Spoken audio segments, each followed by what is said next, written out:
Hey everybody, welcome to another action-packed, exciting episode of Scotty's Record Shop. Before we get too far into the subject at hand, which you obviously know what it is because you can see the thumbnail and the title, again, like I always do, I want to say hello and welcome and thank you to our new subscribers. We gained a few more people.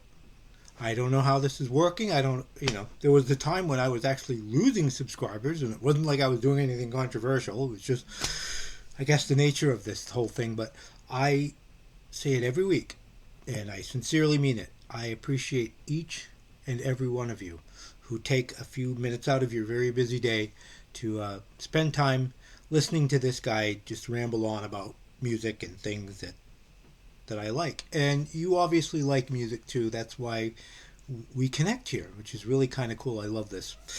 So thank you and welcome. Okay. The other thing I want to mention, unrelated, but it's been on my mind a lot lately. I mentioned it several videos ago when we first found out about it, but another YouTube content creator, Pete Pardo.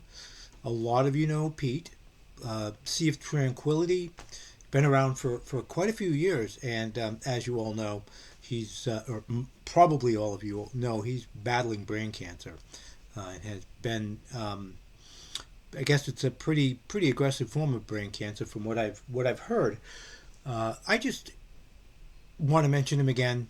Support him. Just think about him. If you're a type of person like me that pray for the guy, send good thoughts, whatever your thing is, because he's a great guy. And I mean, look, the guy is dealing with brain cancer and he's still making videos. That's how much he loves this. And you can say it's crazy. I say it's just devotion. And I think that he's just a hell of a guy. And I don't even know if he watches these things or whatever. And that's fine if he doesn't. I mean, but I know some of you watch Sea of Tranquility and all the programming they do there and all the guys over there. So just think of Pete. Just say a little, send a little prayer or something up to the guy. So anyway, enough of that. Going to deal with a band with a very short discography, or a fairly short discography, but a pretty damn influential band in the late '60s San Francisco psychedelic scene. That was really quite amazing. Uh, the Dead, Quicksilver, Messenger Service, even Steve Miller Band came out of that whole scene. But this band was actually the very first band to actually get signed in that new wave in '66 of psychedelic music. Even though the first album was not superly psychedelic, we'll get to where that ranks in there, in out of the seven albums that they have, but in a little bit. But a really cool band, and I actually went back. There were a couple of albums there, especially their last two albums. There were three or four albums that I really wanted to re-listen to and go, huh, okay. I mean, how do I feel about these now? I haven't heard them for years or whatever. And for the most part, especially the last two albums, they I like them better than I thought I did. Does that make sense, right? They just, even though you'll see where they show up, they're still not horrible albums. Some albums have to end up in the bottom and albums have to end up in the top when you're ranking. It's just the way it is. And these are my opinions. They're not yours necessarily. Let us know in the comments, what you think. I know that you guys like ranking them, different artists that I do rankings of. You guys do their rankings of yourself, and I read those. Don't always get a chance to comment, but I do read you guys' comments, and I do appreciate them. So comment. Even if you're grumpy and you think I'm a wank job or whatever, wanker, right, wankster, whatever. Put it down there. Because every time you comment, it helps the algorithm. I guess, that's how this silly YouTube thing works. All right, so let's do this. 7 albums between 1966 and 71-ish, 72, 71. Okay, first one. This is at the bottom, but and it's still not it's at the bottom, okay? But it is better than I thought it would be, or better than what I remembered it. We're talking about bark. Um, you know, the one thing a lot of people like Papa John Creech, and I don't know how I feel about the whole fiddle thing here. I it's okay. It just so far removed from what the airplane was. Sometimes it's just kind of hard to deal with, for me, just for me. Um, he did work with Koken and all those other guys with Hot Tuna too. I like Hot Tuna, but I don't know. Anyway, Bark at number 7 on my little list of Jefferson Airplane albums. We got a hot take here. This is gonna aggravate some of you. I don't know why. This was one of the albums that was higher for me when I was younger. And this was one of those albums that I went back and listened to, and I was like, I don't know if I like this as much as I used to. I don't know. I just didn't connect with it um, as much as I used to. It's a trippy, it's a very psychedelic album. This is probably the most psychedelic album they did, which was their third album, Bathing at Baxter's. Again, these albums are not bad. This is not like, oh my god, don't listen to this. This is garbage. But for me, it takes a little bit more effort to get through this album. It is very psychedelic. A lot of drugs were going on at this time. This was the second album in '67 for them, after Surrealistic Pillow, which was just a masterpiece. I don't feel that this is a masterpiece, although, oddly enough, there are people, Norman Maslow, Mazzy, right? You guys all know who Norm is. Anyway, he ranks this album very high. He was there. I mean, he was a part of that whole San Francisco scene back in '67. So for him, and I think I can speak for him, this was like a natural progression from Surrealistic Pillow to While Bathing at Baxter's for him. And he really digs this album, but as I guess you could call me a second generation kind of Jefferson Airplane fan, because I came into them in the '70s, and I came into them through the Jefferson Starship. You know what I mean? Because I really dug the Jefferson Starship in the '70s. And then I, found out about. I went backwards, found out about these guys. But this album is okay, but it's just, I don't know. It's very psychedelic. Number 6. Number 5. This album went up for me. It kind of rocks a little bit, and it's. I think this is their last album. I can't remember. Second to last album. Anyway.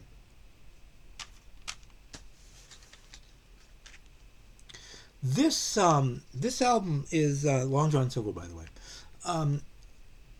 Is an interesting kind of a rockin' album. This is a Yorma. I think this is kind of more like a Yorma and Grace kind of thing.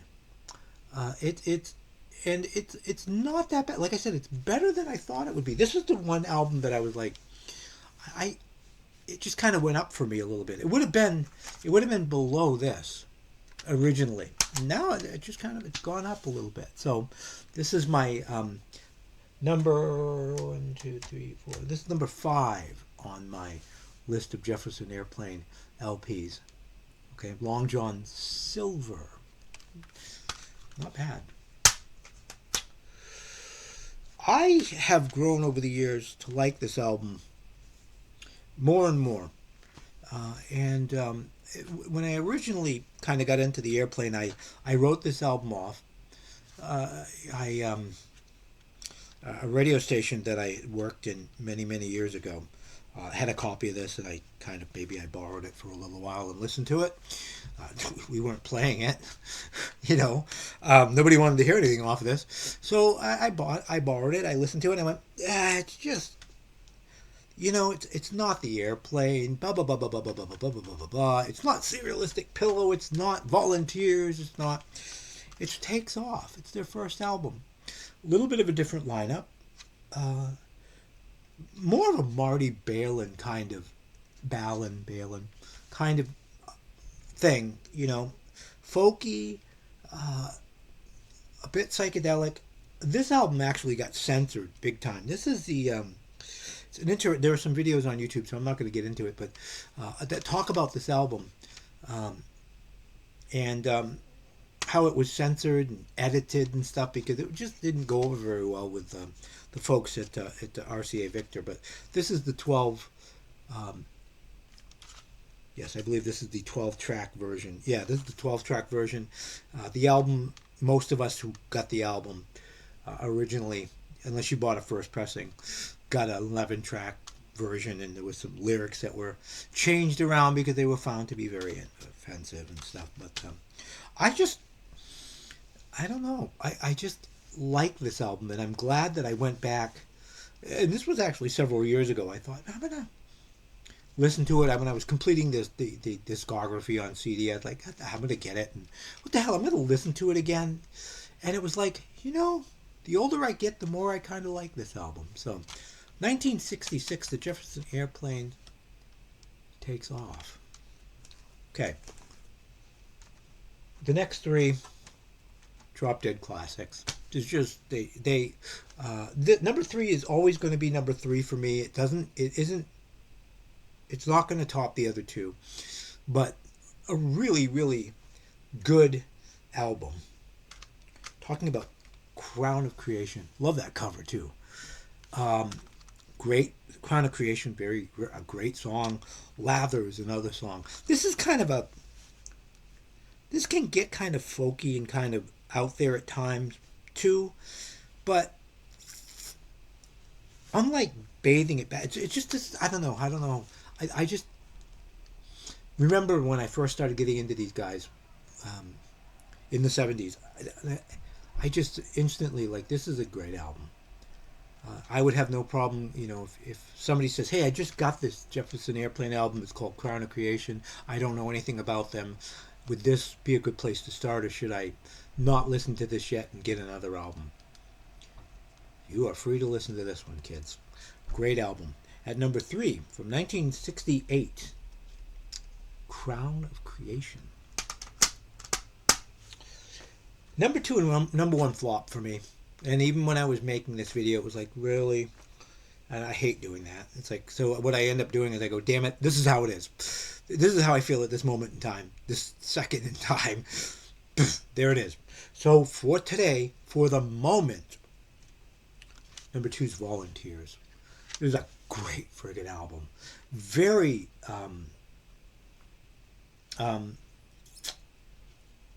politically charged, very protest album.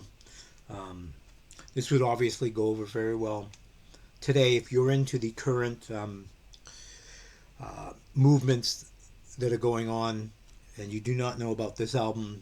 It's relevant for you. It's a great friggin' album, and there are days where this is my favorite Jefferson Airplane album for sure. Their last great album. Oh, you know what? I'm going to make an addendum to this list here. I totally blew over an album that I don't have, that I've heard multiple times. I'm sorry, this is... Hey, look, we don't edit things here. This is just me. All right, you've been watching me for a while. You know me, right? There's no fancy edits and all this crazy shit going on. This is just how it is. It's like if you're in my living room and we're talking music. Okay, so 1989, Jefferson Airplane. The album Jefferson Airplane, a reformed, supposedly regenerated Jefferson Airplane. It's just sterile. It was going to go on the bottom of the list below Bark. So theoretically 8 albums. The Jefferson Airplane reunion album, which had most of the original members, that would have been in the bottom. I'm you know, for those of you who are like, wait a minute, you know, you haven't even mentioned that. Please don't tell me that that's number one. No, it's not number one. And while we're talking about that album, Grace Slick, I actually respect Grace Slick. She actually, she's had some questionable behavior, You know, like in Germany, 1978, a very drunk Grace Slick gets on the stage and starts taunting the audience, saying, "This is in Germany now, in '78. You lost the war." Blah blah blah blah blah blah blah blah blah, and just taunting them. Grace has had her questionable behavior, but I respect her because when she was in her what 50s after the reunion, she was like, you know what, I'm done. I'm not a rock star. I'm an aging woman. I want to go off and do art. I want to live my life. And she's in her like what late 80s now.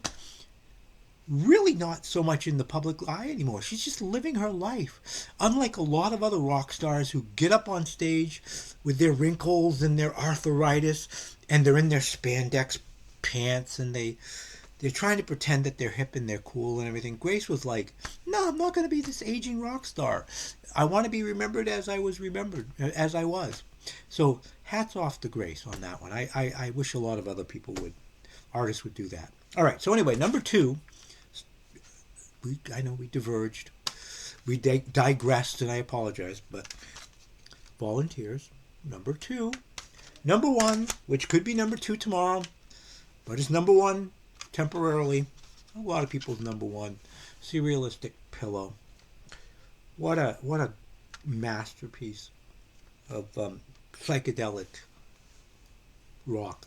What a landmark album this was. This was such a great album. This put San Francisco psychedelic scene on the map for people. This really did.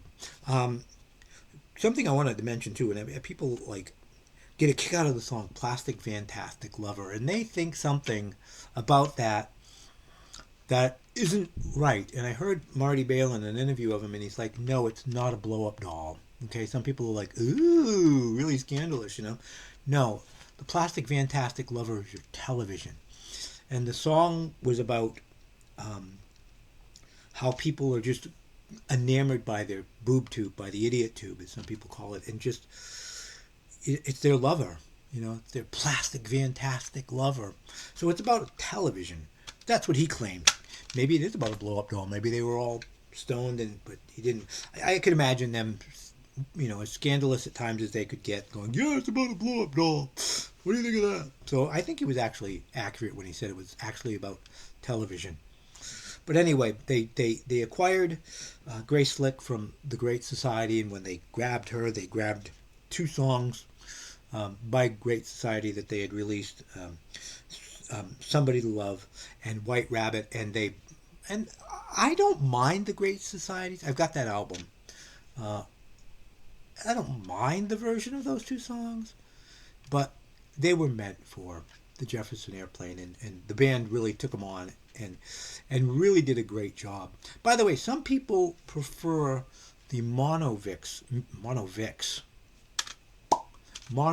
of this album. I'm okay with the stereo mix of it. Some people just find the mono mix more enjoyable. I've heard the mono mix. I don't own it, but I've heard it. But very good. So interchangeable. These three, you absolutely can't go wrong with them. But my favorite album for today by the Airplane is Surrealistic Pillow. Okay? Okay. As always, thank you so much for watching these silly little things. I sincerely do appreciate it. Like I said at the beginning, like, subscribe, share with your friends. What the hell? Share with your enemies. Let them know that Scotty's Record Shop is in town, okay? Like I always say, I'm not doing this for fame and fortune, and it's a damn good thing because I'm not getting rich and I'm sure not getting famous. And I don't care because I love talking music, and I'm grateful that you came into my little humble abodes to listen to me. Alrighty. Until next time, everybody, peace and love.